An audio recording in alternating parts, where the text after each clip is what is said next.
Welcome to A1 Telugu first news. ముందుగా headlines చూద్దాం. ఇది తమిళనాడు, ఇక్కడ బీజేపీ ఎప్పటికీ గెలవదు అన్న ముఖ్యమంత్రి స్టాలిన్. అహంకారం కలిగిన ఏ పార్టీకి అవకాశం రాదన్న స్టాలిన్. అలాంటి ఏ రాజకీయ శక్తినైనా ప్రతిఘటిస్తామన్న స్టాలిన్. బీజేపీ తమిళ ప్రజల ఆలోచనను ఎప్పటికీ అర్థం చేసుకోలేదని వ్యాఖ్య.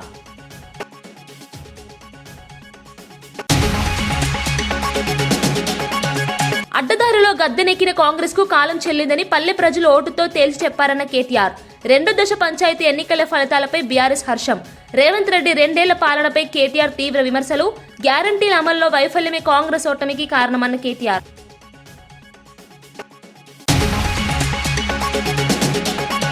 తాడిపత్రిలో మళ్లీ రాజకీయ వేడి. పెద్దారెడ్డికి జేసీ ప్రభాకర్ రెడ్డి సవాల్. కేతిరెడ్డి ఫిర్యాదుపై స్పందించిన మున్సిపల్ చైర్మన్ జేసీ ప్రభాకర్ రెడ్డి. అక్రమ నిర్మాణాలు నిరూపిస్తే కూల్చేందుకు సిద్ధమని ప్రకటన. రేపు పెద్దారెడ్డి తండ్రి విగ్రహానికి వినతి పత్రం ఇస్తామన్న జేసీ.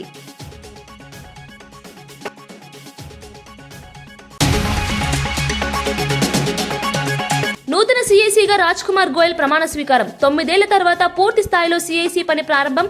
పారదర్శకతకు బలం చేకూర్చే కొత్త నియామకాలు. సమాచార హక్కు అమలుకు కొత్త ఊపిరి.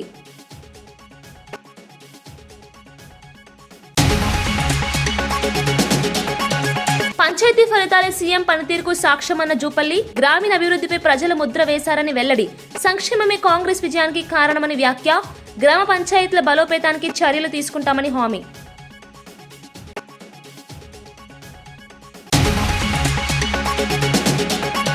గెలిచిన సర్పంచ్లకు అన్ని విధాలా అండగా ఉంటామని బీఆర్ఎస్ వర్కింగ్ ప్రెసిడెంట్ కేటీఆర్ స్పష్టం చేశారు.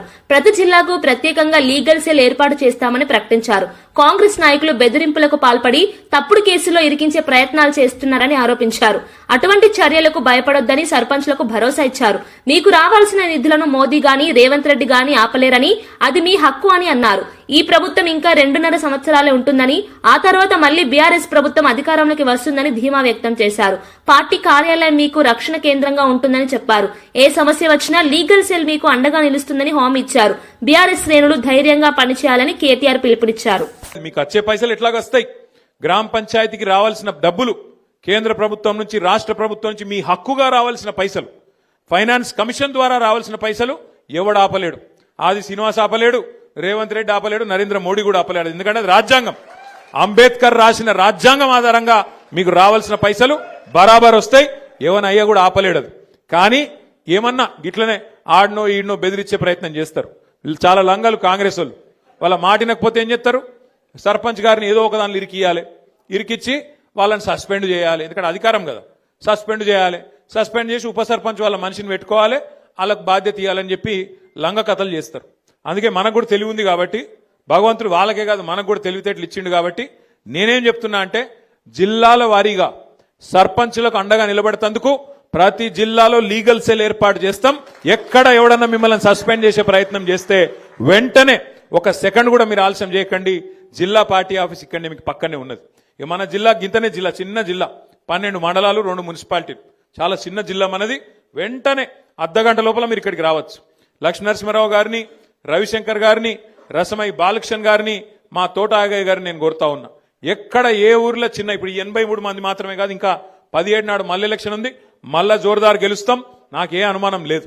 ఎక్కడ చిన్న సమస్య వచ్చినా సర్పంచ్ గాని ఉప సర్పంచ్ గాని వెంటనే ఇక్కడ లీగల్ సెల్ యాక్టివేట్ చేయాలి. వెంటనే కోర్టుకు పోవాలి. మన హక్కుల కోసం మనం కొట్లాడాలి. ఈ విషయంలో రాజీ పడొద్దని చెప్పి నేను కోరుతున్నా. ఎర్ర కాలువ పక్కన రోడ్డు నిర్మాణానికి సంబంధించి ప్రైవేట్ యజమానుల నుంచి 7 మీటర్ల స్థలాన్ని చట్టబద్దంగానే తీసుకున్నామని జేసీ ప్రభాకర్ రెడ్డి స్పష్టం చేశారు.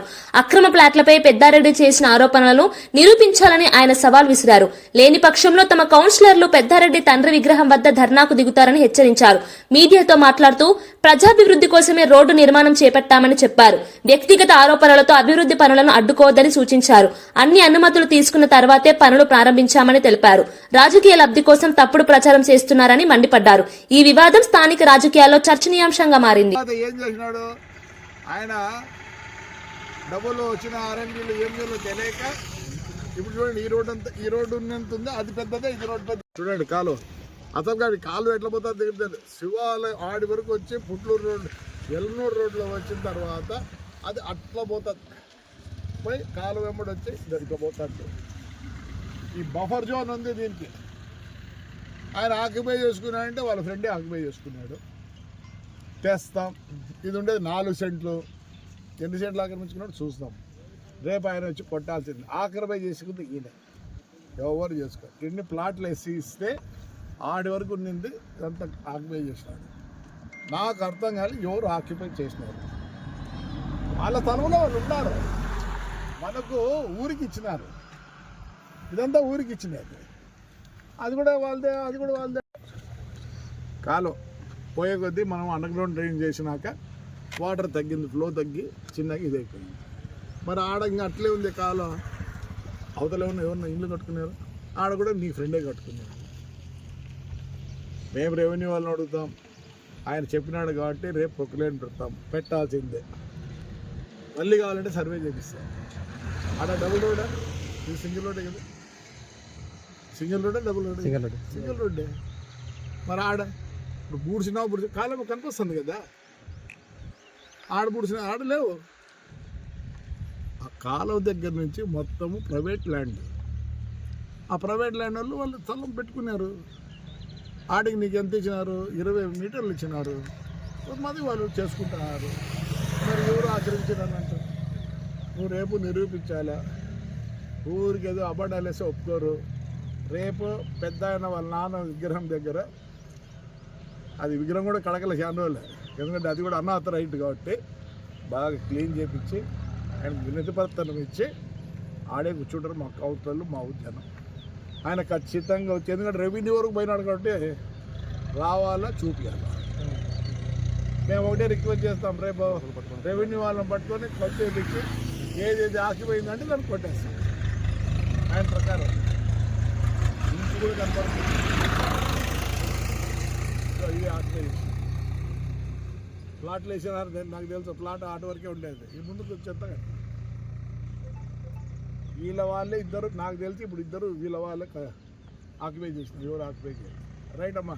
రేపు పొద్దున్నే 10 గంటలకి ఎంఆర్ఓ గారికి వినతి పత్రం ఇచ్చి అక్కడి నుంచి పోయి వాళ్ళు పెద్ద ఆయనకు కూడా వినతి పత్రం ఇచ్చి ఆడే కూర్చుంటాం. రెవెన్యూ వాళ్ళు ఆయన వచ్చి జవాబు చెప్పేద్దాం. రైట్ మా. Thank you. మీరు అందరూ వచ్చినారు. Thank you. హుజూర్ నగర్ నియోజకవర్గంలో పోలీసులు కాంగ్రెస్ మండల పార్టీ అధ్యక్షుల్లా వ్యవహరిస్తున్నారని మాజీ మంత్రి ఎమ్మెల్యే జగదీష్ రెడ్డి తీవ్ర ఆరోపణలు చేశారు. సర్పంచ్ ఎన్నికల ప్రచారంలో పాల్గొన్న ఆయన మాట్లాడుతూ బీఆర్ఎస్ అభ్యర్థులు కార్యకర్తలను అక్రమంగా అరెస్టులు చేసి భయపెడుతున్నారని అన్నారు. చింతలపాలెం, మఠంపల్లి, గెరుడపల్లి, హుజూర్ నగర్ ప్రాంతాల్లో పోలీసులు పక్షపాతంగా వ్యవహరిస్తున్నారని విమర్శించారు. కాంగ్రెస్ నాయకులకు అనుకూలంగా పోలీసు యంత్రాంగం పనిచేస్తోందని ఆరోపించారు. విధులు సక్రమంగా నిర్వహించకపోతే భవిష్యత్తులో ఇబ్బందులు తప్పవని హెచ్చరించారు. ఎన్ని దౌర్జన్యాలు జరిగినా గులాబీ సైనికులు ధైర్యంగా పోరాడుతున్నారని అన్నారు. స్థానిక ఎన్నికల్లో ప్రజల మద్దతు బీఆర్ఎస్ కే ఉందని జగదీష్ రెడ్డి ధీమా వ్యక్తం చేశారు. పోలింగ్ జరుగుతుంటే ఓటుకే పోనీయకుండా ఆపుతాం అన్న దుర్మార్గాలు చేస్తా ఉన్నారు. నేను ఇప్పటికైనా చెప్తా ఉన్నా, చింతలపాలెం కావచ్చు, మఠంపల్లి కావచ్చు, గరిడపల్లి ఎస్ఐలు మీ ఆగడాలు శుద్ధిమించిపోతున్నాయి. మీరు ఇప్పటికైనా బుద్ధి తెచ్చుకొని నిబంధనల మేరకు పనిచేయడం నేర్చుకోండి. కేవలం ఇవాళ ఉన్న మండల పార్టీ కాంగ్రెస్ నాయకులే మిమ్మల్ని కాపాడతారు అనుకుంటున్నారు. మండల పార్టీ అధ్యక్షుడి పని, మండల కాంగ్రెస్ అధ్యక్షుడి పనిని మీరు చేస్తా ఉన్నారు. ఇది బంద్ చేయండి. చాలా సర్వీస్ ఉంది మీకు ఇంకా రేపు భవిష్యత్తులో. అది ఆలోచించుకొని రేపు చట్టానికి చిక్కే పరిస్థితి తెచ్చుకోకండి. మీరు మీ మీద కూడా కేసులు అయ్యే పరిస్థితి కూడా తెచ్చుకోవద్దని చెప్పి నేను వాళ్ళకి హెచ్చరిస్తా ఉన్నా. హుజూర్ నగర్ సిఐ కూడా చాలా తప్పులు చేస్తా ఉన్నారు. ఇప్పటికే మీ చిట్టా పెద్దగా అయింది. మా పార్టీకి సంబంధించిన సర్పంచ్ అభ్యర్థులు తీసుకుపోయి భయపెట్టించి కాంగ్రెస్ పార్టీ వాళ్ళకి అప్పచెప్పడం మీరు చేస్తున్న పని.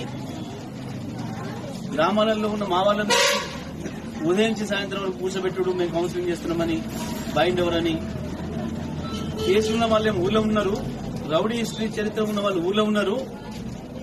ఏ కేసులు లేనటువంటి అమాయకులైన వాళ్ళని తీసుకొచ్చి మీరు స్టేషన్ బృందం కూర్చోబెడుతున్నారు. ఇవన్నీ కూడా మానుకోవాలని చెప్పి నేను హెచ్చరిస్తా ఉన్నా.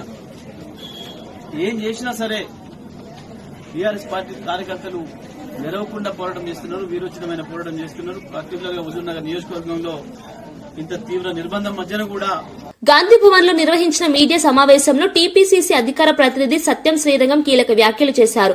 కాంగ్రెస్ పార్టీ ప్రజా సంక్షేమమే లక్ష్యంగా పనిచేస్తోందని ఆయన స్పష్టం చేశారు. గత పాలనలో జరిగిన తప్పులను ప్రజలు గుర్తించారని, అందుకే కాంగ్రెస్ కు మద్దతు పెరుగుతోందన్నారు. గ్రామీణ ప్రాంతాల్లో సంక్షేమ పథకాలు అమలవుతున్న తీరు ప్రజల విశ్వాసాన్ని పెంచిందని చెప్పారు. ప్రతిపక్షాల విమర్శలు రాజకీయ ప్రయోజనాల కోసమేనని కొట్టిపారేశారు. ప్రజా సమస్యలపై కాంగ్రెస్ ఎప్పటికీ రాజీ పడదని తెలిపారు. పార్టీ నాయకత్వం సమష్టిగా పనిచేస్తూ ప్రజలకు జవాబుదారీగా ఉంటుందన్నారు. రానున్న ఎన్నికల్లో కాంగ్రెస్ మరింత బలంగా ముందుకు సాగుతుందని ధీమా వ్యక్తం చేశారు. ప్రజల సమస్యలను పక్కన పెట్టి విమర్శలు చేసే రాజకీయాలకు కాలం చెల్లిందని సత్యం శ్రీరంగం వ్యాఖ్యానించారు. రోజులు 10 సంవత్సరాలు కాంగ్రెస్ పార్టీ చెప్తూనే ఉంది, దాచుకున్నారు, లక్షల కోట్ల రూపాయలు ప్రజాధనాన్ని లూటీ చేశారు. భారతదేశంలో ప్రజాస్వామ్యం వచ్చినాక, స్వాతంత్రం వచ్చినాక ఏ ముఖ్యమంత్రి చేయనంత వ్యవస్థలు ధ్వంసం చేశారు. ఏ ముఖ్యమంత్రి కూడా దోచుకున్నారని చెప్పి కాంగ్రెస్ పార్టీ నెత్తి నోరు మొత్తుకుంటూనే ఉన్నాం గత 10 సంవత్సరాల నుంచి. మా రేవంత్ రెడ్డి గారి నాయకత్వంలో పీసీసీ ప్రెసిడెంట్ అయినా కూడా అనేక పర్యాయాలు అనేక వేదికల మీద ఇదే చెప్పాం, మళ్ళీ చెప్పాం. అప్పుడు ప్రజలు రేవంత్ రెడ్డి గారి మాటలు నమ్మారు, మాకు అధికారాన్ని ఇచ్చారు. కానీ రేవంత్ రెడ్డి గారు ఎక్కడ కక్షపూర్తిగా వ్యవహరించకుండా కానూను ప్రకారం సిస్టమేటిక్గా ఒక పద్ధతి ప్రకారం ఏ రోజైతే ప్రభాకర్ రావు నిన్ను నిలబెడతాం దోషిగా అన్నాడు, ఈరోజు ప్రభాకర్ రావు దోషిగా పోలీసుల ముందు నిలబడి ఉన్నాడు. ప్రజెంట్ ఈ క్షణం కూడా ఆయన ఇంట్రాగేట్ చేస్తున్నారు. కేటీఆర్ చేసిన అవినీతి మీద ఉన్నాం, మేము ఎక్కడ కక్షపూర్తిగా వ్యవహరించకుండా సిస్టమేటిక్గా పోతున్నాం. అదే పరిస్థితిలో ఈరోజు గవర్నర్ ఆమోదించాడు, ఆయన మీద ఎఫ్ఐఆర్ అయింది, కేటీఆర్ కూడా తీస్తున్నాం. ఇప్పుడు కవిత గారు చెప్తున్నారు, నిన్న లక్షల కోట్లు అవినీతి జరిగింది, భూములు ఆక్రమించుకున్నారు, 100 ఎకరాలు 400 ఎకరాలు 300 ఎకరాలు వాళ్ళ ఎమ్మెల్యే పేర్లు, ఎంపీల పేర్లు, మాజీ మంత్రుల పేరు, వాళ్ళ బావ పేర్లు, అన్ని పేర్లు చెప్తుంది. మనం చెప్పాల్సిన అవసరం లేదు, కవితే చెప్తుంది. ఆ రోజు ఒక్కడే మాట చెప్పింది కవిత గారు, నేను టాస్ వేసాను ఇప్పుడు మొదలుపెట్టానని. ఆ టాస్ పైన ఆగిపోయింది, మళ్ళీ కింద పడలా. మరి 4 రోజులు అయింది వాళ్ళకి. టాస్ కింద పడాలి, ఆమె టెస్ట్ మ్యాచ్ ప్రారంభించాలి. ఆ టెస్ట్ మ్యాచ్లో కవిత గారికి విజ్ఞప్తి చేస్తున్నాం, చేతులు జోడించి నమస్కరిస్తున్నాం. అమ్మ, మీరు జ్ఞానోదయం అయ్యి మీరు దోచుకుంది కాకుండా మిగతా వాళ్ళు దోచుకుంది అన్నీ కూడా బయట పెట్టాలి. ఆ టెస్ట్ మ్యాచ్ తొందరగా ప్రారంభించాలి. ఈ రాష్ట్ర ప్రజల శ్రేయస్సు దృష్ట్యా, ఈ రాష్ట్ర భవిష్యత్తు దృష్ట్యా ఆ దొంగలు, అవినీతి పరులు, అన్నాడు ఆడు చూస్తున్నారు, ఈడు చూస్తున్నారు, చాడు చూస్తున్నారు, వాళ్ళందరి పేర్లు మీరు బయట పెట్టాలని కోరుకుంటున్నాం. వాళ్ళ అవినీతిలో మీ భాగస్వామి ఉంది. పోనీ నీ సంగతి తర్వాత అయినా మీ ఎమ్మెల్యేలు, మీ అన్న, మీ నాయన, మీ బావ, మీ పెద్దన్న సంతోష్ రావు గారు, వీళ్ళందరి అవినీతి కూడా బయటకు రావాలి. ఈ రాష్ట్ర శ్రేయస్సు కోసం అవన్నీ జరగాలి. వాటి మీద ఈ ప్రభుత్వం పూర్తి స్థాయిలో విచారణ చేయాలని కోరుకుంటున్నాం. అదేవిధంగా ఈ సందర్భంగా ఇంకో విషయం కూడా మీ దృష్టికి తేదలుచుకున్నాం. మిత్రులారా, ఆ మాట్లాడుతూ మా కూకుట్పల్లి ఎమ్మెల్యే గారి గురించి కూడా మాట్లాడింది. మా కూకుట్పల్లి ఎమ్మెల్యే గారు అవినీతి గురించి, టీడీపీ విధానంలో ఏర్పాటు చేస్తున్న మెడికల్ కాలేజీలపై కేంద్ర ప్రభుత్వం ఏం చెప్పిందో ప్రజలకు స్పష్టత ఇవ్వాలని AP biodiversity board chairman Vijay Kumar demand చేశారు. అమరావతిలో జరిగిన మీడియా సమావేశంలో ఆయన ఈ అంశంపై మాట్లాడారు. పీపీపీ విధానం పేరుతో ప్రజాధనం ప్రైవేట్ సంస్థలకు లాభపడేలా మారుతోందని విమర్శించారు. మెడికల్ విద్య సామాన్యులకు అందుబాటులో ఉండాలంటే ప్రభుత్వ నియంత్రణ అవసరమని అభిప్రాయపడ్డారు. ఫీజుల నియంత్రణ, సీట్ల పంపిణీ, మౌలిక సదుపాయాలపై కేంద్రం స్పష్టమైన మార్గదర్శకాలు ఇవ్వాలని కోరారు. రాష్ట్రాలపై అదనపు భారం మోపకుండా వైద్య విద్యను ప్రజాస్వామ్యంగా అభివృద్ధి చేయాలని సూచించారు. మెడికల్ కాలేజీల ఏర్పాటులో పారదర్శకత లేకపోతే భవిష్యత్తులో సమస్యలు తలెత్తుతాయని హెచ్చరించారు. ఈ అంశంపై కేంద్రం వెంటనే స్పందించాలని విజయ్ కుమార్ డిమాండ్ చేశారు. హైదరాబాద్లో పెట్టిన సిబిఐటీలో చదువుకున్నారు, అదే హైదరాబాద్లో పెట్టిన గోకరాజు గంగరాజు గారు చదువుకున్నారు, అదే హైదరాబాద్లో పెట్టిన 100 కాలేజీల్లో అదే కాంగ్రెస్ నాయకులు చదువుకున్నారు. ఈరోజు కూడా ఇప్పుడు మేము పీపీపీ మోడ్లో నెక్స్ట్ 3 ఏళ్లలో ప్రారంభిస్తామని ఘంటాపథంగా చెప్పబోతున్న కాలేజీల్లోనే ఈ వైసీపీ నాయకుల పిల్లలు చదువుకోవాలని మేము కోరుకుంటాం. అందరూ చదువుకోవాలి. చదువుకోకుండా ఇట్లాంటి ర్యాలీలు గీళ్ళు చేయకని ముందు చదువుకోండి, చదువుకున్న తర్వాత రాజకీయాల్లో రండి. సో ఈ పిల్లలందరూ కూడా, ఈ వైసీపీ నాయకుల పిల్లలందరూ కూడా రేపు పెట్టబోయే పీపీపీ మోడ్లో పెట్టబోయే మెడికల్ కాలేజీలోనే చదువుకోబోతున్నారు. ఈరోజు మొన్నటిదాకా ఇదేదో తెలుగుదేశం ప్రభుత్వం మాత్రమే చెప్తుంది అంటూ వచ్చారు. కాదు, ఈరోజు కేంద్ర పార్లమెంటు చెప్పింది. 31 మంది ఎంపీలు ఉన్న పార్లమెంటు స్టాండింగ్ కమిటీ కేంద్ర ప్రభుత్వానికి నివేదిక ఇచ్చింది. 75,000 if the target of 75,000 doctors in the next 5 years has to be fulfilled, invariably it needs PPP mode, public private partnership mode. అలాగే ఆ దీన్ని అనుసరించే 2-3 నెలల ముందే మేము దానికి టెండర్లు కూడా పిలవడం జరిగింది. మేము అధికారంలోకి రాగానే కుటుంబ ప్రభుత్వం ఈ మోడ్లో పోతేనే మనం ఈ మెడికల్ కాలేజీలు చేయగలం. నెక్స్ట్ 3 సంవత్సరాల్లో రాష్ట్రంలో 10 మెడికల్ కాలేజ్ చేయగలం. మరి జగన్మోహన్ రెడ్డి గారు ఎందుకు కాదంటున్నారు? జగన్మోహన్ రెడ్డి గారి దగ్గర ఒక సూత్రం ఉంది. అది అమరావతి కావచ్చు, మెడికల్ కాలేజ్ కావచ్చు, ఏమన్నా సరే అమ్మ పెట్టదు, బయట పోయి అడుక్కొని తినేదు అని అంటే బాగుండదు. ఇట్లాంటి మాట. నూతన చీఫ్ ఇన్ఫర్మేషన్ కమిషనర్ గా మాజీ ఐఏఎస్ అధికారి రాజ్ కుమార్ గోయల్ ప్రమాణ స్వీకారం చేశారు. రాష్ట్రపతి ద్రౌపది ముర్ము ఆయన చేత ప్రమాణం చేయించారు. ప్రధాని నరేంద్ర మోదీ నేతృత్వంలోని సెలక్షన్ కమిటీ రాజ్ కుమార్ గోయల్ తో పాటు మరో 8 మందిని సమాచార కమిషనర్లుగా ఎంపిక చేసింది. ఈ నియామకాలతో కేంద్ర సమాచార కమిషన్ దాదాపు 9 ఏళ్ల తర్వాత పూర్తి స్థాయిలో పనిచేయనుంది. పారదర్శకత, సమాచార హక్కు చట్టం అమలులో కీలక పాత్ర పోషించే సిఐసికి ఈ నియామకాలు ప్రాధాన్యం సంతరించుకున్నాయి. ప్రభుత్వ వ్యవస్థల్లో జవాబుదారీతనం పెంచడంలో సమాచార కమిషన్ పాత్ర ఎంతో కీలకమని నిపుణులు అభిప్రాయపడుతున్నారు. కొత్త కమిషనర్లు బాధ్యతలు స్వీకరించడంతో పెండింగ్ లో ఉన్న కేసుల పరిష్కారానికి వేగం వచ్చే అవకాశం ఉందని అధికారులు చెబుతున్నారు. ప్రజలకు సమాచార హక్కు మరింత బలపడుతుందన్న ఆశాభావం వ్యక్తమవుతోంది. संविधान के प्रति कि मैं विधि द्वारा स्थापित भारत के संविधान के प्रति सच्ची श्रद्धा और निष्ठा रखूंगा। सच्ची श्रद्धा और निष्ठा रखूंगा। मैं भारत की प्रभुता और अखंडता अक्षुण्ण रखूंगा मैं भारत की प्रभुता और अखंडता अक्षुण्ण रखूंगा तथा मैं सम्यक प्रकार के से और श्रद्धापूर्वक तथा अपनी पूरी योग्यता, ज्ञान और विवेक से तथा मैं सम्यक प्रकार से और श्रद्धा पूर्वक तथा अपनी पूरी योग्यता, ज्ञान और विवेक से अपने पद के कर्तव्यों का, अपने पद के कर्तव्यों का भय या पक्षपात, अनुराग या देश के बिना पालन करूंगा भय या पक्षपात, अनुराग या द्वेष के बिना पालन करूंगा तथा मैं संविधान और विधियों की मर्यादा बनाए रखूंगा तथा मैं संविधान और विधियों की मर्यादा बनाए रखूंगा।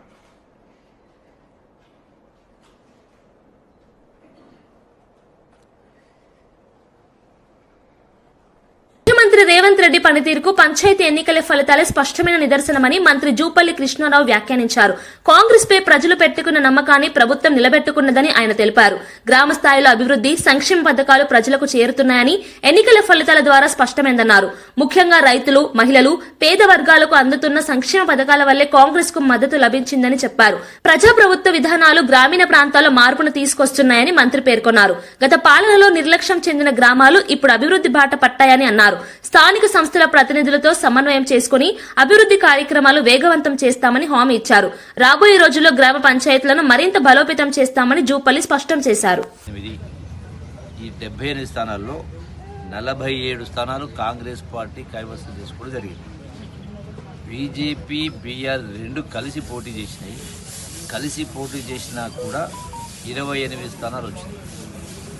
అట్లాగే ఇండిపెండెంట్ అంటే కాంగ్రెస్లోనే ఇద్దరు మామిడిల కాడ నేనుంటే కింద విత్డ్రా చేసుకోకుండా కారణంగా ఇద్దరు పోటీ చేసిన కారణంగా అందులో అవి అటువంటి 3 గెలవడం జరిగింది. అంటే ఓవరాల్గా చూస్తే లెక్క చూస్తే మొత్తంగా 50 కాంగ్రెస్ పార్టీ చూస్తే టీఆర్ఎస్, బీజేపీ కలిపి వచ్చిన స్థానాలు 28. కోడేరు మండలిలో 14 ఉంటే కాంగ్రెస్ మొత్తం 22 ఉంటే కాంగ్రెస్ 14, బీఆర్ఎస్ 6, ఇండిపెండెంట్ 2, మొత్తం 22. అంటే పెద్దకొత్తపల్లిలో మొత్తం 28 ఉంటే 18 కాంగ్రెస్, 10 బీజేపీ, బీఆర్ఎస్. తర్వాత అట్లాగే గుల్లాపూర్ సంబంధించి 18లో 10 కాంగ్రెస్, బీజేపీ, బీఆర్ఎస్ కలిపి 7, 1 ఇండిపెండెంట్. అట్లాగే పెంటపల్లికి సంబంధించి చెరి 5 రావడం జరిగింది, మొత్తం 10లో. ఇంకా 3 మండలాలు ఉన్నాయి. అంటే ఈ 2 సంవత్సరాల కాలంలో కాంగ్రెస్ పార్టీ పైన ఉన్నటువంటి ప్రజాభిమానంతో 2 భాగాలు అంటే 2 వంతులు కాంగ్రెస్ పార్టీకి వస్తే 1 వంతు మాత్రమే బీజేపీ, బీఆర్ఎస్ కలిసి పోటీ చేశారు. ఒక్కొక్కడమైతే మేము పోటీ పడలేమని మొదటి నుంచి ఎట్లయితే రాష్ట్ర స్థాయిలో గౌరవ ముఖ్యమంత్రి రేవంత్ రెడ్డి కాంగ్రెస్ పార్టీ చేపట్టిన ఓట్ చోరీ ర్యాలీలో ప్రధాని మోదీపై అభ్యంతరకర నినాదాలు వినిపించాయంటూ బీజేపీ ఎంపీలు పార్లమెంట్లో ఆందోళన చేపట్టారు. మోదీని సమాధియత అవుతామనే నినాదాలపై తీవ్ర అభ్యంతరం వ్యక్తం చేశారు. ఈ వ్యాఖ్యలు దేశ గౌరవానికి విరుద్దమని పేర్కొంటూ సోనియా గాంధీ క్షమాపణలు చెప్పాలని డిమాండ్ చేశారు. రాజ్యసభలో జేపీ నడ్డా, లోక్సభలో కిరణ్ రిజిజు ఈ అంశాన్ని లేవనెత్తారు. ఇరు సభల్లోనూ ఈ అంశంపై వాడివేడి చర్చ జరిగింది. రాజకీయ విమర్శలు హద్దులు దాటుతున్నాయని బీజేపీ ఆరోపించగా, కాంగ్రెస్ మాత్రం ప్రజాస్వామ్య హక్కుల కోసం పోరాటమని సమర్థించుకుంది. ఈ ఘటనతో పార్లమెంటు వాతావరణం ఉద్రిక్తంగా మారింది. రాజకీయ పరస్పర ఆరోపణలతో సభా కార్యకలాపాలు కొంతసేపు నిలిచిపోయాయి. मोदी तेरी कब्र खुदेगी, आज नहीं तो कल खुदेगी. ये इस तरीके के नारे की बात रिकॉर्ड पे जा रही है प्लीज. ये तरीके के नारे कांग्रेस पार्टी के सोच और मानसिकता को दर्शाता है. ये नामदारों के झंझलाहट को स्पष्ट इंगित करता है और साथ में इस तरीके की बात कहना एक प्रधानमंत्री जी के खिलाफ और मृत्यु की कामना करना, यह अपने आप में बहुत ही निंदनीय है. इसके लिए हमारे नेता प्रतिपक्ष और कांग्रेस पार्टी के नेता यहां बैठी हैं, आदरणीय सोनिया गांधी जी, इनको देश से माफी मांगनी चाहिए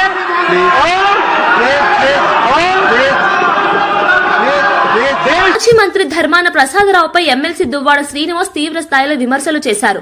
ఎన్నికల్లో ఓటమి తర్వాత ఆయన 5 ఏళ్ల పాటు ఇంటికే పరిమితం అవుతారని వ్యాఖ్యానించారు.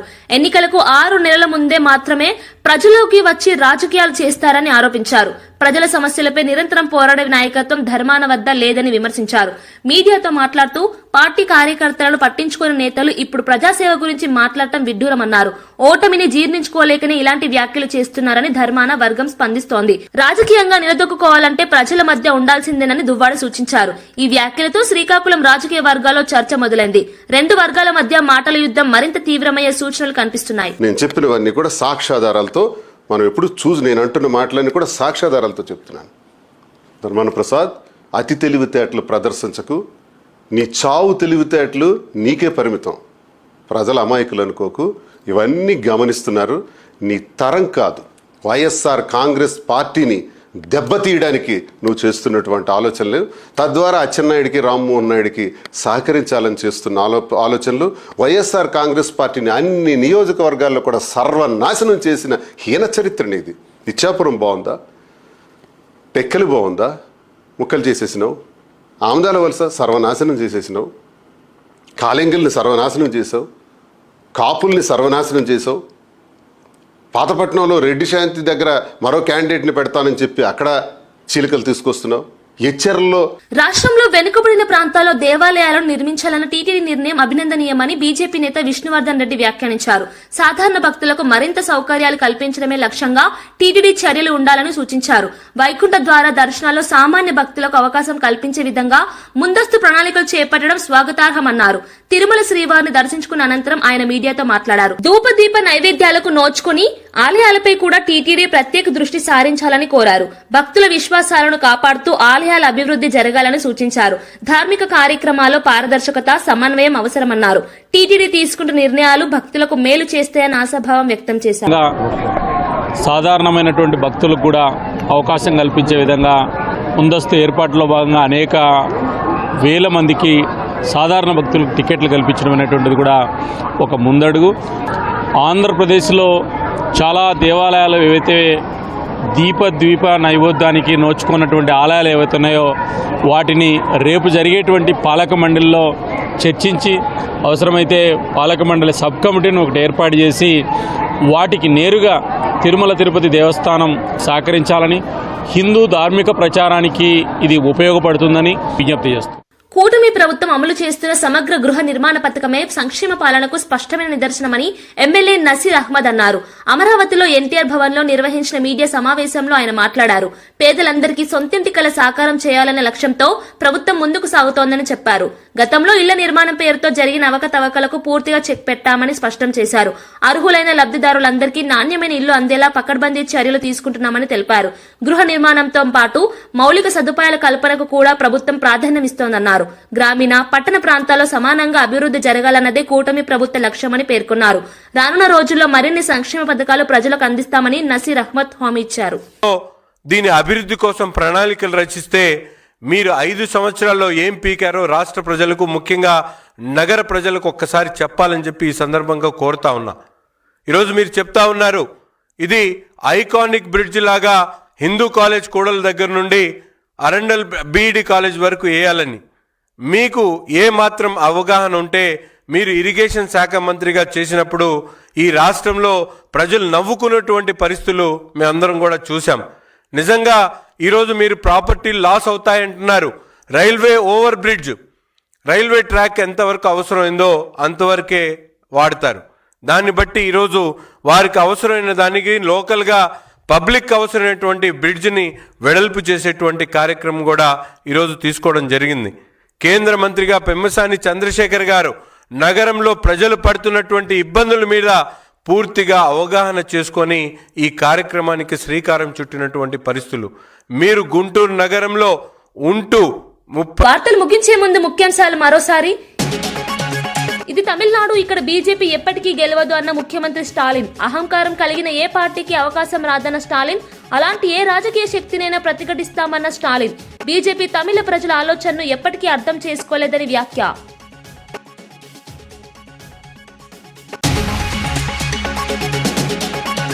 అడ్డదారిలో గద్దెనెక్కిన కాంగ్రెస్ కు కాలం చెల్లిందని పల్లె ప్రజలు ఓటుతో తేల్చి చెప్పారన్న కేటీఆర్. 2వ దశ పంచాయతీ ఎన్నికల ఫలితాలపై బీఆర్ఎస్ హర్షం. రేవంత్ రెడ్డి 2 ఏళ్ల పాలనపై కేటీఆర్ తీవ్ర విమర్శలు. గ్యారంటీల అమల్లో వైఫల్యమే కాంగ్రెస్ ఓటమికి కారణమన్న కేటీఆర్.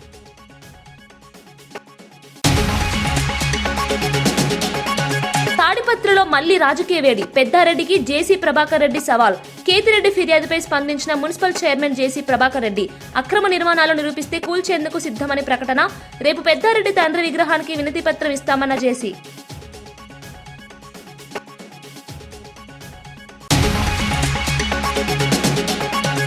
నూతన సీఐసీగా రాజ్ కుమార్ గోయల్ ప్రమాణ స్వీకారం. 9 ఏళ్ల తర్వాత పూర్తి స్థాయిలో సీఐసీ పని ప్రారంభం.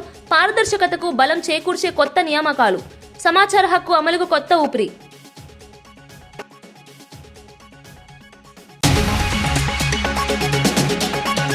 పంచాయతీ ఫలితాలే సీఎం పనితీరుకు సాక్ష్యమన్న జూపల్లి. గ్రామీణ అభివృద్ధిపై ప్రజల ముద్ర వేశారని వెల్లడి. సంక్షేమమే కాంగ్రెస్ విజయానికి కారణమని వ్యాఖ్య. గ్రామ పంచాయతీల బలోపేతానికి చర్యలు తీసుకుంటామని హామీ.